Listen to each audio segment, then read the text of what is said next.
Welcome to another episode of Questions Are Answers, and today we're going to be talking about how to tell the difference between what is intuition and what is anxiety.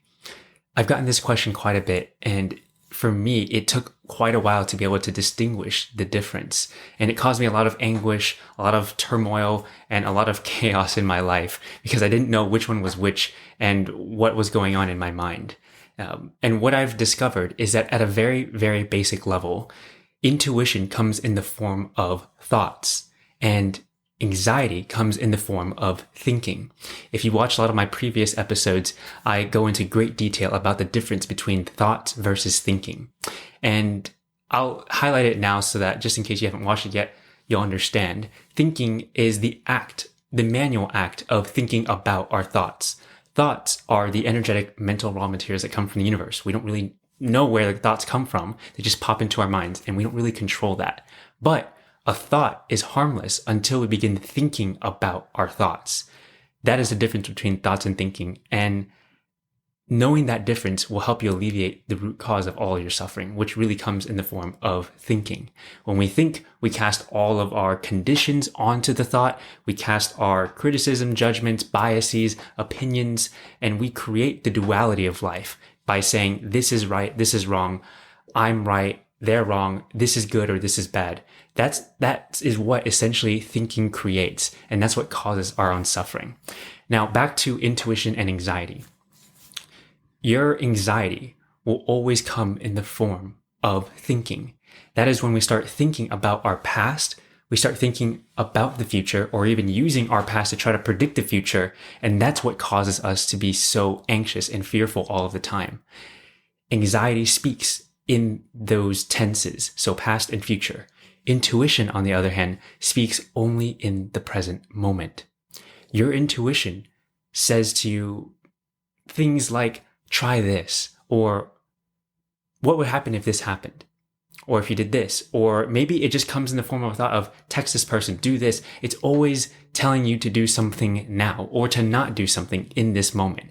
It cannot think at all. And that's why it doesn't ever really show up in the past or in the future.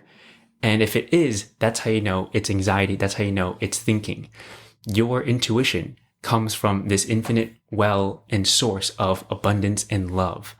And that's why it speaks to you in this term. And because of that, it doesn't really say, if you do this, you're going to get X. If you quit your job, you're going to be able to get X or whatever it is. Your thinking will do that. It says, if you don't say this to this person, you will experience pain and suffering, or they're not going to like you, or you're not going to be good enough. Your thinking and anxiety will always create those ultimatums. Your intuition is unconditional love. What that means is that it doesn't cast conditions on what it tells you to do. It just tells you what to do in the present moment without any regards for what will happen in the future or what could have happened in the past. And that is so beautiful because once you follow your intuition, because it's in the unknown and it doesn't cast those things or create conditions, there are infinite possibilities of what could happen after you follow your intuition. That is why when you venture into the unknown, following your intuition, following that unconditional love, miracles happen that you could have never expected because you're not following your thinking, which can only use your past to try to predict the future, and you will get more of the same. So at a bare minimum, at the basics and the fundamental level, the difference between intuition and thinking is that intuition is rooted in the present moment. And thinking or anxiety is rooted in the past or in the future. Intuition will feel very light. It will feel expansive. It will feel like you're growing. It will feel just amazing, really. It's what love is. And thinking or anxiety, on the other hand, feels very heavy. It feels very constricting, feels very confining. And if you feel that way, that's how you know it's anxiety. And if you are feeling very joyful, happy, peaceful, exuberant, that is what intuition feels like. So follow that, follow the love, follow your intuition, and watch the magic happen.